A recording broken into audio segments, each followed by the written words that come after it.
Now, the COVID crisis has accelerated moves to digital and video technology in many parts of our lives, none more so than healthcare. Increasingly, appointments and consultations are being held remotely, and now you could even be treated via video link in an ambulance en route to hospital. Research shows it improves results for patients with serious conditions like strokes, and the technology is now being tested in the east of England. Oh, that technology is made by a Kent-based company called Visionable, from where I can now speak to the founder and chief executive, Alan Lowe. Alan, welcome to you. Talk me briefly through the technology, if you would, please.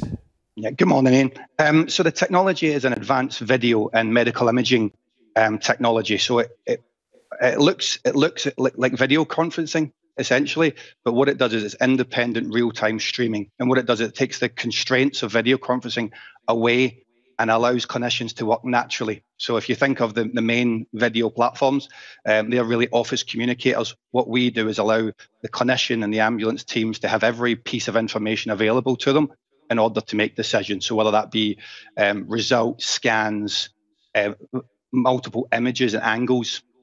So it's really an unconstrained video platform designed for medics. And what do the paramedics think of this? Obviously, the consultants are down one end of the video link. It's the paramedics who actually have to put their instructions into action. How have they found it?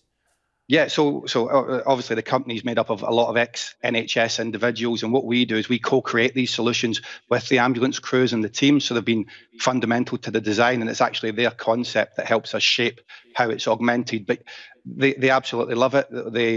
The ability to have expertise in their ear across a spectrum of different specialities is great for them and great for the patients, and ultimately brings the decision much quicker in life-threatening situations. Now, you've received a £500,000 grant from Innovate UK, which is the government body that supports startups. How are you going to invest that? So, like you say, it's co-creation. It's working with the partners around the diagnostic technology. It's understanding the end-to-end process. So it's really about the minimum viable product and getting it to market in the next over the next 12 months. We're also doing it, as well as East England, we're also doing it across America in partnership with Verizon. So, it's not just the UK, but the fundamental piece is, we're focusing on the NHS first, but obviously our goal is to treat as many patients as possible. And Alan, you've been through a couple of funding rounds. By when do you expect to be profitable? 2022. Wow, that's pretty quick.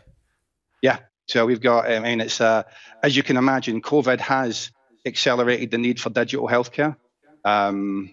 And, for us, even prior to COVID, there's more challenges in healthcare than just COVID.